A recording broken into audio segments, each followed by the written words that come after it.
Naman ay darako tayo sa number 5, kung paano tayo dapat magkaroon ng effective or successful, excellent youth ministry. Number 5 is balance is the key. No? Balance is the key. Tandaan po natin lagi na hindi sapat ang isa o dalawang sangkap, dalawang mga hakbang para palaguin ang isang ministry. Minsan kasi pag nakakarinig tayo ng mga kwento ng mga nagtagumpay ang kanilang ministry, ay minsan dahil sa kanilang nakikwento, may nakita lang sila, no? May nakita lang sila na ginawa na na-emphasize nila na yun ang nag-iisang dahilan kung bakit nagtagumpay ang kanilang youth ministry. Pero sa totoo lang, marami pang mga ginawa kung bakit nagtagumpay yon.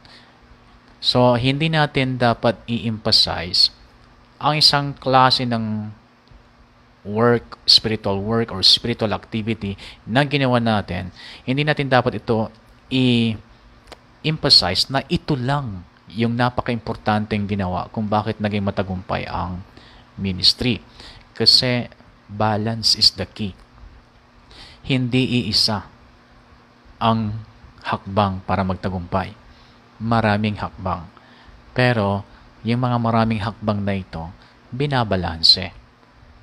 Kaya balance is the key. Sa pagkakaroon ng physical health, hindi iisa ang hakbang para ma-attain mo yung pagiging physically fit mo. Pero, ang mga iba ay nai-emphasize lang nila yung isang bagay na ginawa nila physically kung bakit na-attain nila, na-obtain nila ang pagiging physically fit nila. So, nai-emphasize nila ito. Halimbawa, diet. No? So, ang diet ay importante sa pagkakaroon ng physical health. Pero minsan, nai-emphasize nila ng husto yung diet na para bang yun lang ang dahilan kung bakit naging healthy sila. For sure, marami pa silang mga marami pa silang mga ginawa na hindi lang nila nababanggit. Na-i-emphasize lang nila kasi yung diet. Pero hindi lang diet ang kailangan para maging physically fit tayo. Ang mga iba, na-i-emphasize nila yung pag-workout nila. Pero hindi lang yung pag-workout. Kasi kahit nag-workout ka, kung hindi naman tama yung diet mo, di wala rin. Hindi ka rin magiging healthy. Ang mga iba, na-emphasize nila yung paggamit nila ng mga herbs. Yung paggamit nila ng yung mga na bibili nila na mga organic daw. At doon na nila yun ang na-emphasize nila kung bakit naging healthy sila. Hindi lang yon. Marami ang mga dapat gawin physically para maging healthy ka physically. Walang iisang hakbang.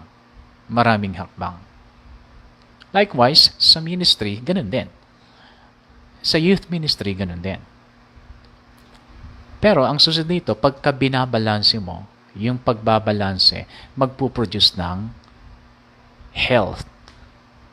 Diba? Pag binalanse mo ang diet, binalanse mo ito sa exercise, then tamang pagtulog, tamang pag-inom ng tubig, binabalanse mo ang mga ito, then hindi mo namamalayan habang binabalanse mo ang mga ito, then naging healthy ka.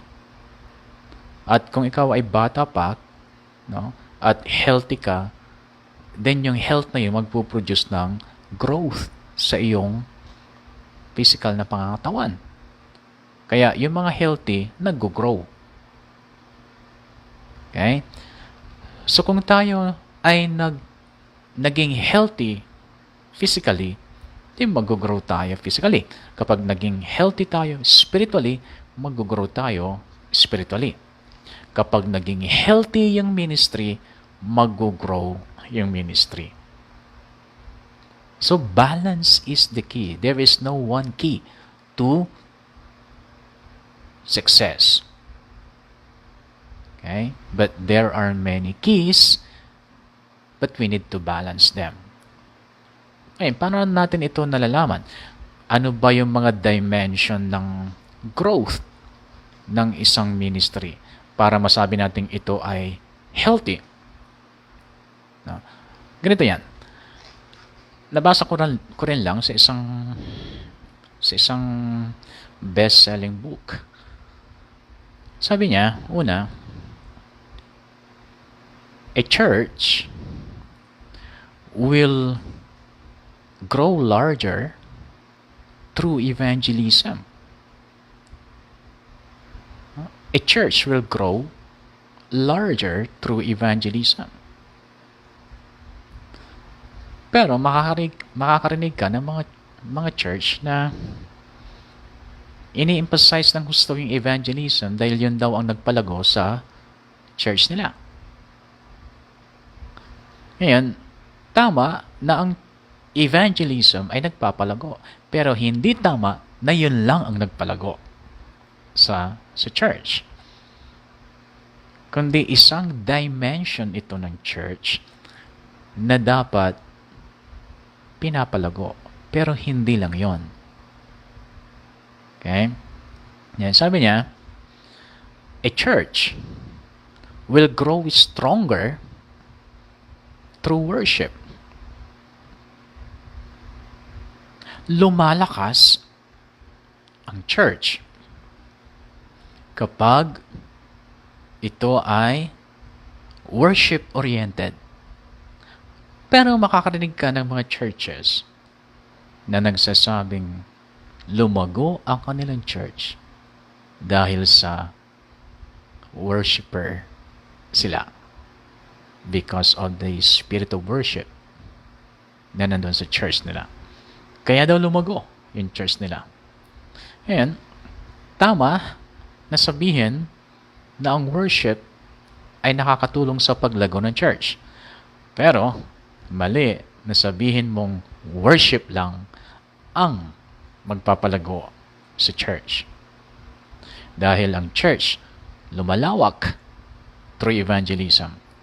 Ang church lumalakas through anointed worship.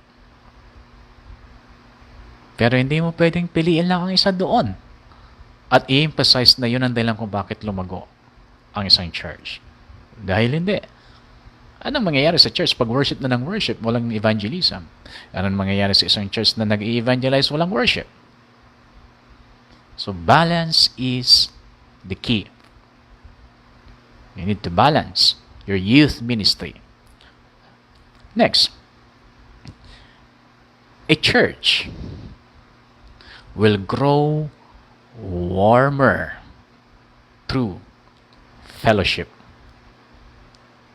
So, naging mainit ang church kapag nagkakaroon ng tunay na pagmamahalan, tunay na pagkakaisa, hindi nagkakagatan, walang chismisan, walang awayan, walang bangayan, walang inggitan. Nagpapanalanginan sa bawat isa, nagtutulungan sa bawat isa, nagpapatawad sa bawat isa, ini-encourage ang bawat isa, tinutulungan ng bawat isa. Kapag ganyan ang church, it will grow warmer. Iinit ang church kung umiinit ang kanilang pagmamahalan. Pero makakarinig ka ng mga churches na nagsasabi, lumago ang aming church dahil nagmamahalan kami, nagkakaisa kami. Tama na sabihin mo na ang pagmamahalan ay nagpapalago sa church. Pero mali na sabihin natin na ang pagmamahalan lang ng bawat isa sa inyo ang siyang dahilan kung bakit lumago ang church. Dahil may mga church na sa sobrang pagmamahalan nila, hindi makapenetrate yung mga unbelievers sa kanila. Pagpasok ng unbeliever sa kanilang church, hindi sila maka-reach out kasi ayaw maghiwalay. Ayaw makipaghiwalay sa mga kapatiran sa church. Sila na lagi nag-uusap. Sila na lagi nagdadalanginan. Sila na lang lagi magkakasama. Hindi makasingit yung mga unbelievers. Sobrang pagmamahalan nila. Kaya ang mga church na ito na sobrang pagmamahalan na hindi nababalanse ay hindi lumalago. But the church will grow warmer through fellowship. Kapag genuine yung fellowship ng bawat kapatiran din ng church, ay iinit ng iinit.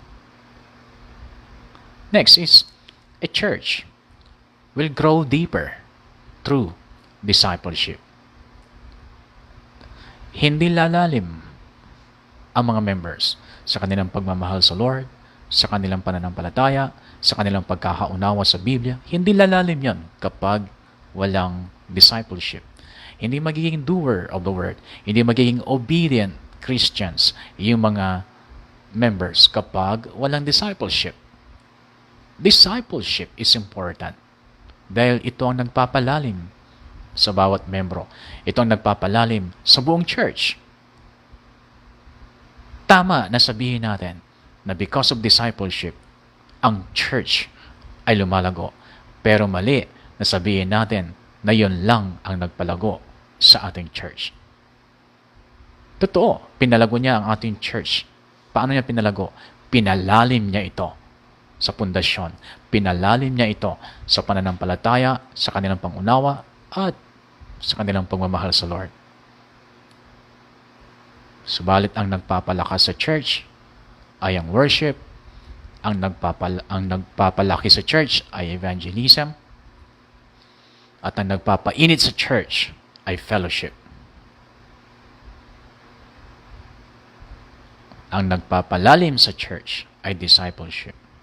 Next is, a church will grow broader through ministry. Kapag ang mga members ay natutulungan na ma-discover ang kanilang mga skills, talents, gifts, na gamitin para sa Lord, to minister to others through their skills and gifts and talents, to serve the Lord with their talents. Kapag ginagawa ito sa isang church, na ang mga members ay natutulungan i-discover ang kanilang mga skills and gifts, tapos gamitin for the glory of God, then the church is growing broader. Lumalawak. Ito nagpapalawak sa church through ministry, helping everyone to become minister, not just a member. Every member is a minister. Diyan lumalawak ang youth ministry o ang isang ministry. So pag binalanse mo ito, magpuproduce ng health. Kapag nagproduce ang health, magpuproduce ng growth. Youth ministry ay ganun din. Kailangan natin bigyan ng time ang evangelism. Kailangan natin bigyan ng time ang discipleship. Kailangan natin bigyan ng time ang worship, fellowship, and ministry. Helping everyone, teaching everyone, leading everyone to become minister. So, ibabalanse natin yon. Pag hindi natin nabalanse yan sa ating youth ministry, then hindi siya magiging effective. Kung gusto natin maging effective yung ministry natin, ibalanse natin. So, sasabihin natin ngayon, i-revise natin yung sentence kanina, imbes na church yung gamitin natin yung youth ministry. A youth ministry will grow larger through evangelism. A youth ministry will grow stronger through worship. A youth ministry will grow warmer through fellowship.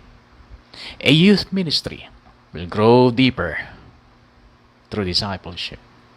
A youth ministry will grow broader through ministry. Kaya ako sinabing balance is the key. Yan. So kung gusto nyo maging effective yung ministry ninyo, i-balance nyo yung 5 na ito. Yan. Susunod na step para tayo ay magkaroon ng effective youth ministry.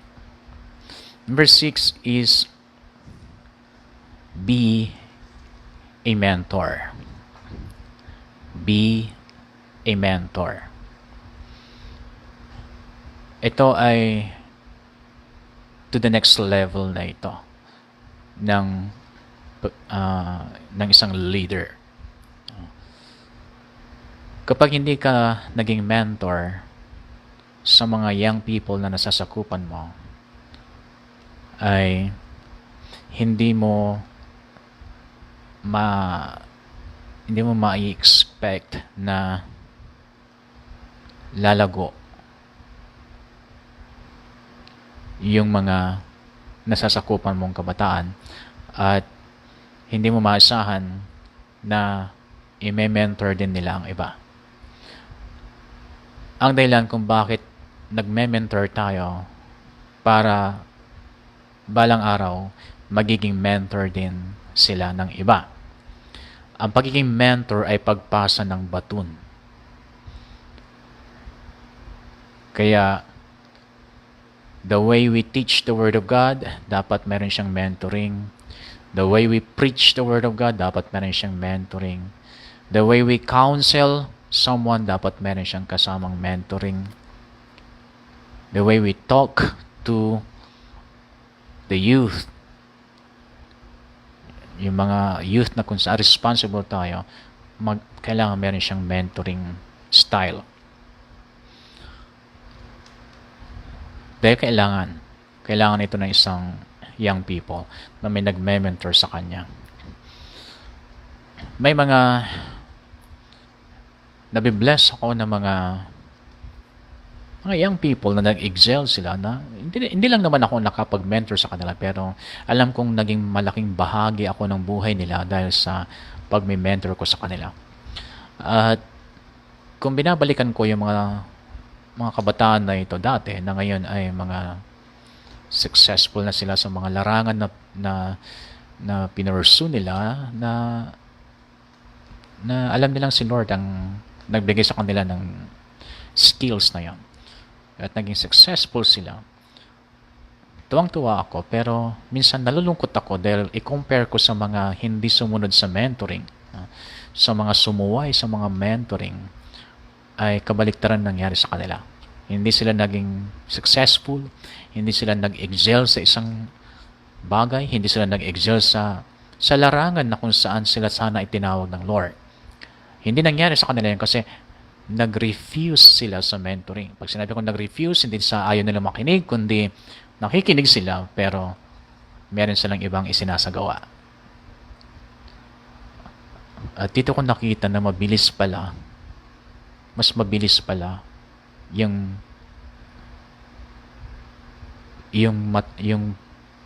marating yung isang pinapangarap kapag may nagme-mentor. Kumpara doon sa magaling, akala mo daming resources, pero ayaw niya ng mentoring. Ayaw magpasakop sa mentor at sa mentoring. Sila yung mga pagdating sa bandang huli ay manghihinayang magsisisi kasi ma-feel nila na para bang napag-iiwanan na sila ng panahon. Kaya kailangan nating matutunan sa buhay na dapat laging may nagme-mentor sa atin at dapat lagi tayong nagme-mentor sa iba. Ito ay kung gusto mo lang magtagumpay, kasi wala namang nagtagumpay na walang mentor, wala namang nagtagumpay na hindi tumanggap ng mentoring. Nalala ko tuloy si Jerry Savelle, no? Nung narinig ko isang preaching niya, yung pagkolekta niya ng mga messages ni Kenneth Copeland, ni Kenneth Hagin, si T.L. Osborne, at saka si Oral Roberts. Kinolekta niya yung mga teachings ng 4 na men of God na ito. And then, nag-spend time siya para ito ay basahin at pakinggan. Yan ang sabi niya, hindi ko makalimutan yung sinabi niya. Sabi niya, sa 3 months, no? Sa 3 months na every day and every night na nagbasa at nakinig ng message, hindi ko namamalayan, sabi niya, na ang 4 na men of God na ito ay nagiging mentor ko na pala sila. Okay? So kung wala ka talagang mahanap na personal kang i-mentor, hindi lang yun ang way para magkaroon ka ng mentor. Kundi yung pagpili mo ng isang man of God na susubaybayan mo yung kanyang messages, susubaybayan mo yung kanyang mga isinulat at ipinapangaral, at pagkatapos ay magkukonsume ka ng maraming panahon para ito ipag-aralan, para ito ay i-search and i-research, at saka yung lahat ng mga biblical teachings, biblical principles ng kanilang itinuturo ay talagang gagawin mong bahagi ng iyong pagkatao. Para kang sponge kung sumisip sa tubig. Para kang ganon pag sumisip ng Word of God. Kung ganon ang gagawin mo, then yung man of God na pinili mo, na sinusubaybayan mo, hindi mo namamalayan ay mine-mentor ka na pala niya sa mga messages niya. Ayan, ito ay pwede mong gawin kapag wala ka talagang makuha na o malapitan na maging personal mentor mo. Pero itong sasabihin ko sa inyo, walang nagtatagumpay sa buhay na ito na walang mentor. Lahat ng nakikita ninyong nagtagumpay, may mga mentor ang mga yan. Maaring ang naging mentor nila ay isa sa mga professors nila, isa sa mga instructors nila. Maaring ang nag-mentor sa kanila ay yung tito nila, tita, best friend, kaibigan. Maaring ang nag-mentor sa kanila ay yung isang author na laging binabasa yung libro and then laging pinapakinggan yung kanyang preaching sa YouTube. Maaring ganon. Basta't consistent ka na nakikinig sa preaching o sa preacher na yon, then ginagawa mo na siyang mentor ng iyong buhay. Okay? Basta sasabihin ko sa inyo, once na hindi kayo nagkaroon ng mentor, then mahirapan kayo magtagumpay. Lalong-lalo na sa youth ministry. Kailangan ng mentor. Hindi lahat ay alam mo. Hindi porkit nakita mo na, obserba mo, alam mo na. No. Kailangan mo ng mentor. Hindi porkit nanood ka ng basketball, alam mo na maglaro ng basketball. Ang mga magagaling na basketball players ay meron silang kinikilalang mentor. Yung mga basketball player na walang mentor, hindi ko alam paano nangyari yun, pero lahat ng mga magagaling may mga mentor. Meron akong mga nabasa na istorya ng mga Filipino players na naging mahusay na manlalaro dahil sa meron silang na-inspired sila sa mga PBA players natin. Pero hindi yung mga PBA players na ito ang nagturo sa kanila. Na-inspired sila ng mga PBA players na ito, kaya sila nagpursige. So, hindi nila namalayan yung mga nag-inspired sa kanila mga players na laging pinapanood ang laro. Hindi man sila nagkaroon ng pagkakataong i-mentor ng aktual, pero yung ipinakita nilang passion sa paglalaro ng basketball, yung ipinakita nilang skills sa paglalaro ng basketball, yun ang mga nagsilbing mentor ng kanilang buhay kung bakit naging magaling silang maglaro. And then sa training, doon na nagkaroon ng talagang mentor ang mga players na ito. Mas hinasa yung kanilang mga skills ng mga naging trainer nila or naging mentor nila. Okay? So pag sinabing mentor,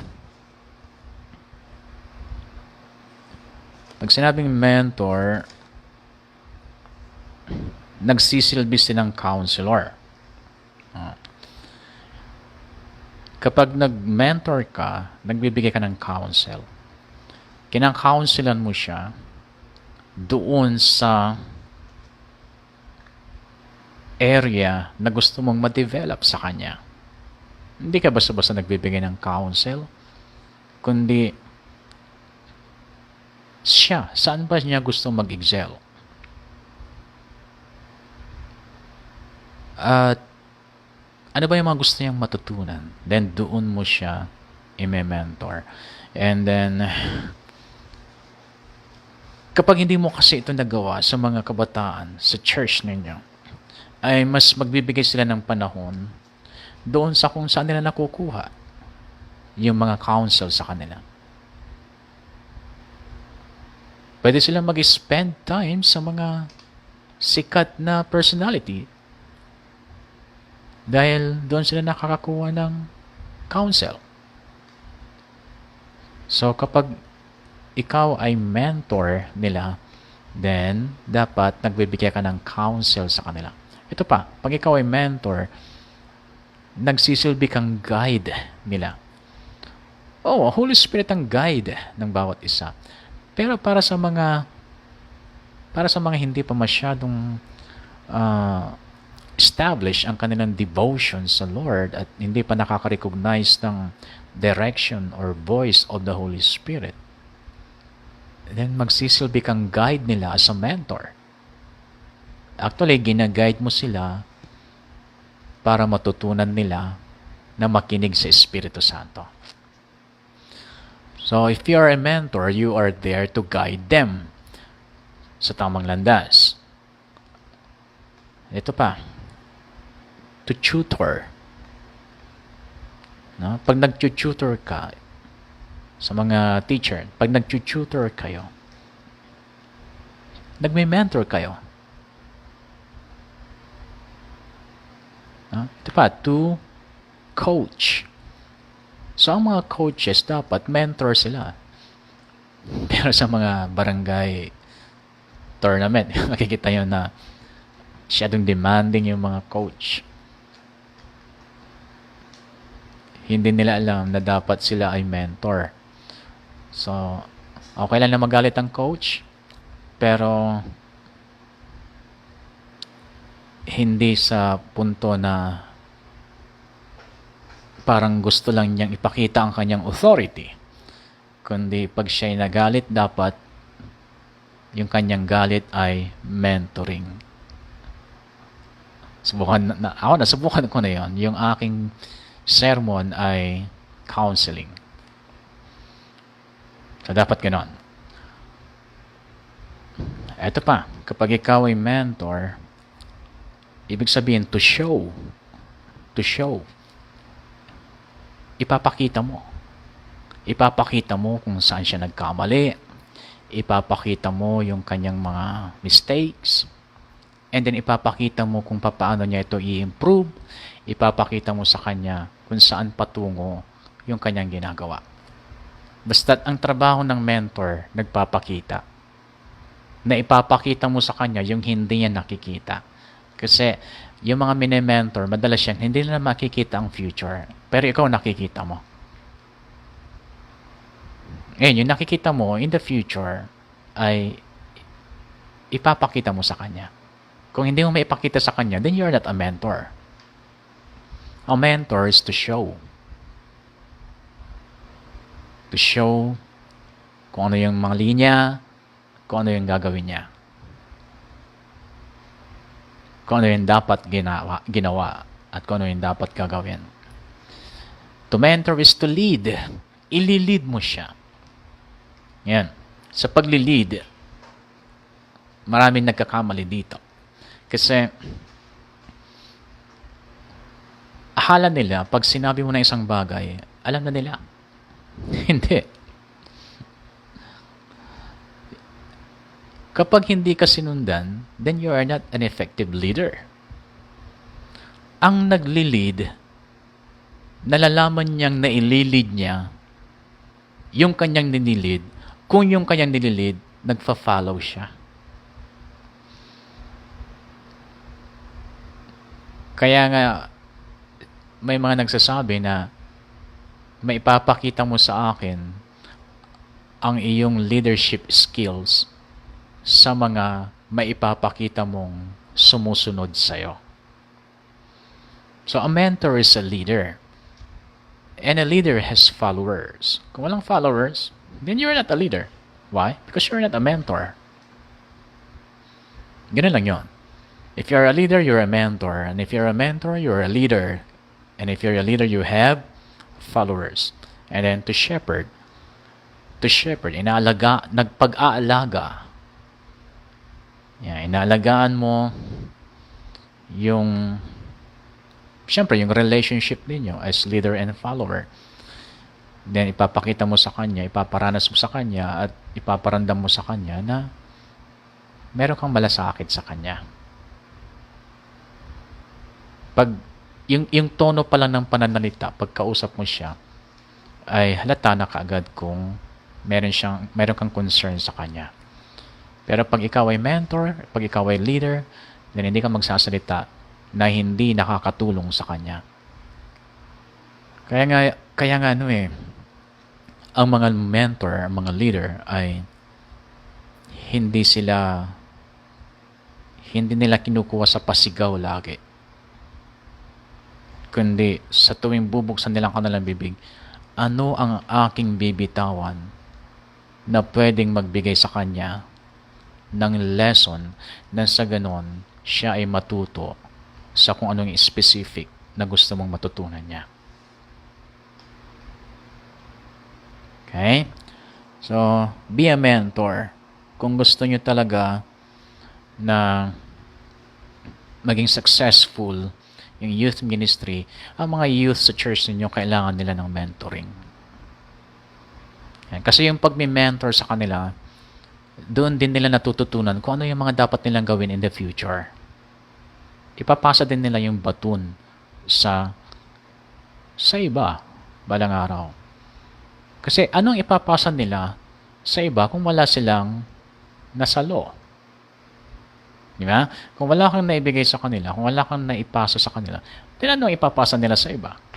Ang ipapasa nila sa iba, yun naipasa mo sa kanila. Yung nakuha nila sa'yo. Yun ang kanilang ipapasa din sa iba. So make sure na as a youth leader, as a organizer, meron kang na-impart sa kanila. Okay? So, last, number 7, na kailangan ito para maging effective yung ating youth ministry at mas maging effective pa, mas mag-improve pa. Number 7 is, you must keep on learning. You need to keep on learning. Hindi porkit nagawa mo na itong na-develop mo yung prayer life mo, may vision ka, then naging mentor ka, then nalaman mo balance is the key, etc. Tapos hihinto ka na, porkit nagagawa mo na yun, hihinto ka na sa pag-aaral, hihinto ka na sa pagsasaliksik. Hindi, kasi ang isang leader hindi yan humihinto na nagsasaliksik. Nagtataka nga ako kung may kilala akong pastor na ang dami niyang mga libro dati. At yung mga libro niya matitindi, mga Kenneth Hagin yung mga books niya. Ano pagdating ng araw, natanong ko yung mga books niya. Sabi niya, pinahingi niya na raw Walang masama doon kasi ako nagpapahingi din ako ng mga books. Pero siya, alam ko na wala siyang access na makakuha ng mga ganong books. At doubt nga ako na makabili siya ng mga ganong books. No? So, ba't niya pinahingi? Paano siya mas matututo ngayon? Ay, ang mga iniwan lang niya, yung mga libro na basahin mo hindi okay lang. Sasayang. May mga, yung isa ko rin kilala, ang dami niya mga books na gano'n, Kenneth Hagin, Kenneth Copeland. Hindi bigla siya nag-post sa Facebook. Pinapahingi niya kasi hindi na raw niya kailangan yung mga ganong books. Grabe, no? Ako, pagka mga Kenneth Hagin books, Kenneth Copeland, at yung mga ibang kilala pa na authors, ay hindi ko basta-basta ipapahingi yan. Maliban lang kung mayroong udyok ang banal na espiritu sa akin at alam ko na yung taong yon ay hindi niya sasayangin yung aking ipapahingi, then ipapahingi ko yan as this spirit leads, no? Pero kung ibibigay ko lang dahil sa gusto kong ibigay lang, hindi ko gagawin yan. Kasi tinuturing kong parang mga yan, parang ginto ang mga yan. And so, paano tayo magpapatuloy sa pag-aaral? Sa pamamagitan ng mga books. Walang masama sa mga e-book, no? Yung mga ako may mga naka-download din ako ng mga e-books, no? Pero iba pa rin yung yung babasahin mo yung mismong libro. Kasi walang nakaka-distract walang istorbo. Saka pagbabalikan mo, hindi ka na nag-scroll na malalampasan mo pa or saka iba kasi hindi mo naaamoy kasi yung ako kasi parang na-addict na ako doon sa amoy ng libro, lalo kung bagong-bago. So, matututo tayo, no? At kailangan natin magpatuloy na matuto, no? Sa pamagitan ng mga books. Kaya ako, pagka nakita ko ang isang tao na marami siyang books, sa totoo lang ay nire-respeto ko. Kasi alam ko na tatanungin ko muna kung binasa niya. Alamin ko muna kung nagbabasa siya talaga. Ako talaga ay mataas yung aking respect sa mga nagbabasa. Dahil alam ko na kapag nagbabasa sila, ay marami silang alam sa buhay. And so, ito, okay masaktan, pero ang mga hindi nagbabasa, di kulang sa information yan, kulang sa revelation. Alam nyo, sa totoo lang, pag kulang kayo ng pagbabasa, problema kayo ng magulang. Kung kabataan ka, problema kayo ng magulang. Kung adult ka na, may asawa ka, at hindi ka mapagbasa, problema ka ng asawa mo. Problema ka sa pamilya kapag hindi ka nagbabasa. Yan ay katotohanan. Kaya, kahit masakit, tanggapin mo na lang. At pagkatapos mong tanggapin, magbago ka ng landas. Kailangan kang maging mapagbasa. Makakalamang ka lagi pag nagbabasa ka. Hindi ka basta-basta natitinag, hindi ka makulit, hindi ka tanong ng tanong, kasi nakaka-gather ka na ng mga kasagutan sa mga katanungan mo. So kung gusto mong maging effective talaga yung youth ministry, dapat ikaw as a leader, malawak ang kaalaman mo. Malalim ang kaalaman mo. At saka yung youth ministry books mismo, kailangan ay mag-invest ka. No? Kailangan mag-invest. Bumili ka. Kasi hindi naman masasayang yan. Huwag kang manghinayang sa pambili mo ng books. Dahil yung may tutulong naman niya sa buhay mo ay sulit din. Yan. So, yan ang unang-unang paraan para mas matuto tayo. Ngayon, kung talagang wala kang pambili ng books, pero may internet ka naman, okay yan. Magkaroon ka ng mga downloadable na or yung mga free, may mga free books sa internet na pwedeng i-download. Mahirap nga lang sa pagbabasa dahil may mga advertisement minsan, pero mapagtsatsagaan na rin. Sa cellphone ko, nandiyan yung mga sulat nila E.W. Kenyon. Nandiyan yung mga sulat na yung mga preaching, mga teaching na pinablish na ang sumulat ay sila ano ba yan? Si John Lake, yan. Yung mga sinauna, yung mga naunang mga great men of God, may mga articles sila na napapublish. Isang araw lang na-timingan ko yon na may mga ganun na advertise, so sinearch ko hanggang sa nag-download na ako so may library sa cellphone ko, dami mga books. Hindi ko pa nababasa yung mga iba, pero babasahin ko rin ang mga yon kasi ibang-iba talaga pag nagbabasa ka, no? Yung maturity mo, skills mo, ang dami mong mga matututunan sa buhay pag nagbabasa ka.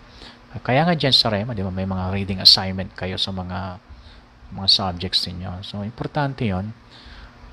Babasahin nyo hindi dahil sa reading assignment ninyo, kundi babasahin nyo to gather information and revelation knowledge, syempre. Yeah, so, pangalawa, dapat ninyong gawin para tuloy-tuloy ang paglawak ng inyong kaalaman. Siyempre, yung pakikinig. Kailangan mo makinig. Hindi lamang sa mga sessions natin sa pag-aaral, sa mga pagtuturo sa inyo, kundi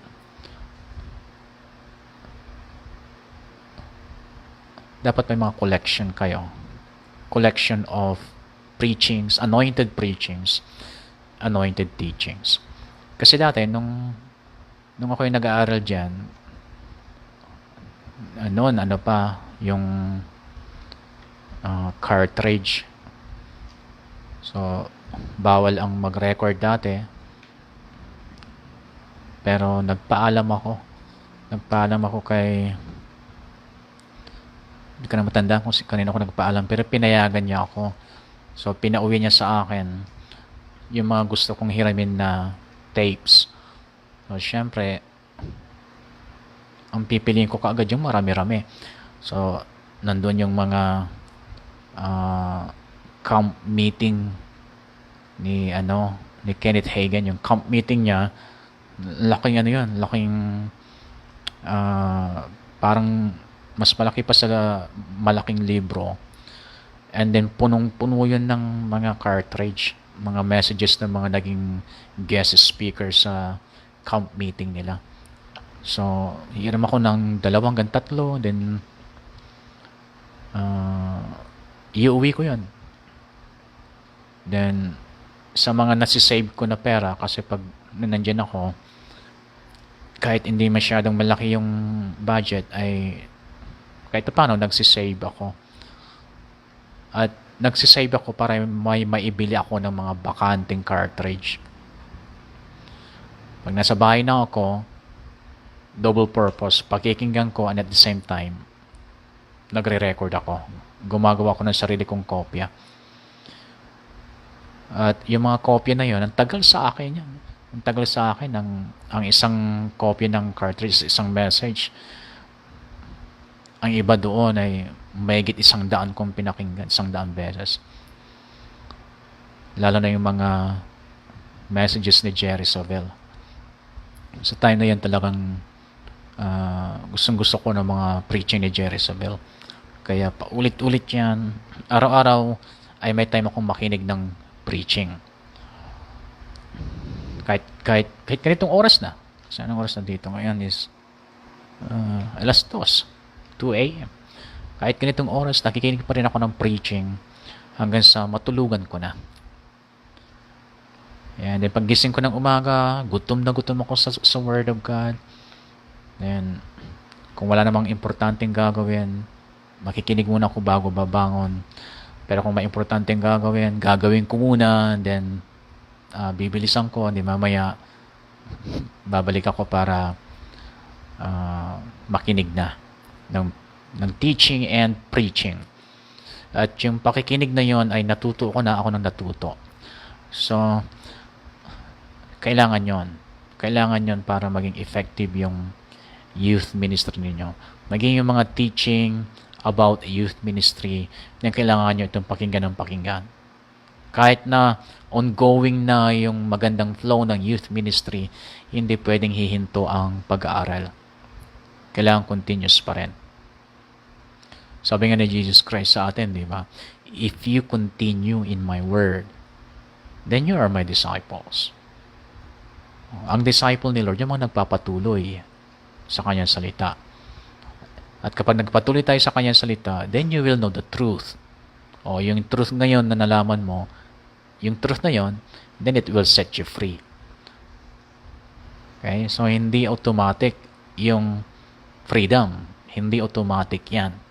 Yung freedom sa buhay natin, anumang area ng ating buhay, yung freedom sa buhay na yan, yung freedom sa kinalalagay mo yan, sa area ng buhay mo na kung saan may bondage, ang freedom dyan ay hindi automatic, kundi magiging resulta ng pagpapatuloy mong pagbabasa, pakikinig, pag-aaral, pagsasaliksik, pagbubulay-bulay ng kanyang salita.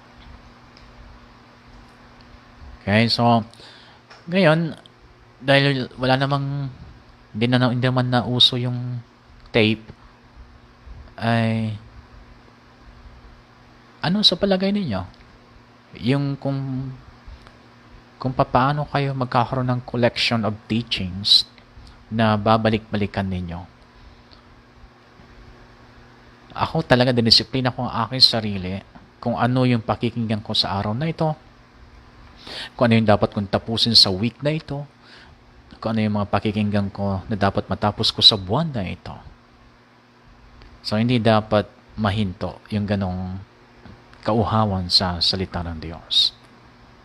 Yan. So, mayroon ba kayong collection ng mga preachings? Mayroon ba kayong collection ng mga teachings? Yan. So, hanggang sa lumabas na yung VHS noon. So, may mga VHS ako noon na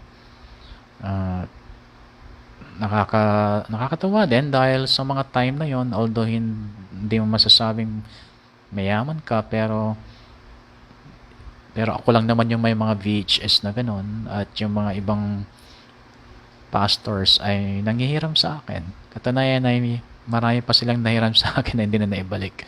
Yung mga kakilala ko mismo ng mga pastors na word of faith, ha? So may mga nahiram sila sa akin na VHS. Sa time na yun noon ay mahalang VHS. Hanggang sa lumabas na yung mga CD and then VCD. So, tuloy-tuloy akong nangongolekta. Pero ngayon hindi ko na kailangan yung mga ganoon dahil sa meron ng YouTube at saka may mga na-download na rin ako. Na-download ko na yung kanilang mga preaching. So, ang dami kong mga collection of preaching na kahit napakinggan ko na ay pinapakinggan ko pa rin. So, sa mga youth minister na hindi ganon yung kanilang style, then alam ko na ang magiging resulta ng kanilang ministry. Kahit hindi youth ministry, kundi lahat, maging sa music ministry, pag hindi talaga nagpatuloy sa Word of God, then palpak yung ministry. And then you need to observe. You need to observe others. Obserbahan mo yung mga matatagumpay ang kanilang youth ministry. Paano nila nagawa yan? So, hindi masama na magkaroon ng lesson from them. Learn a lesson from them by observing them. O, magtanong-tanong ka sa kanilang mga kasama sa church. Magtanong-tanong ka sa kanya kung kilala mo siya mismo. Anong ginawa mo? Ba't ganito? And then, consider mo lahat ng kanyang mga sasabihin. No? Record mo. Gumawa ka ng data sa mga maririnig mo. Then tanong mo sa Lord, ito ba ay kailangan mong i-apply sa inyo? Kung i-apply mo ito, paano? So, yun ang problema din minsan sa atin. Ayaw nating matuto sa mga kapwa natin na leader. Masama yun. Kailangan open ka sa lesson na pwede mong makuha from other leaders. Okay? Lalo na kung alam mong mas malago naman yung ministry niya kaysa sa'yo. So, you need to listen. So, you need to listen, you need to observe, then, mas maganda kung habang ino-observe mo ay nagsusulat ka. Nalala ko tuloy, si Casey Treat. No? Si Casey Treat ay isang drug addict yan dati. Then, nakulong. And then, nung nakulong siya ay born again. And then, nakalabas ng bilangguan, ng Bible school, and then bago mag-start sa ministry ay nag-observe muna siya sa ministry ni Frederick Price. Si Frederick Price ay kamamatay lang noong February 12. No? Ang dami ng mga great men of God na naabutan ko na ngayon ay nasa langit na. So, nakakalungkot. Kenneth Hagin, sila Till Osborne, Oral Roberts, si Frederick Price, at yung mga iba pa. Nakakalungkot na dati mo silang pinapakinggan tapos ngayon ay wala na sila. Nakakalungkot pero at the same time ay nakaka-challenge. Kasi sinong susunod?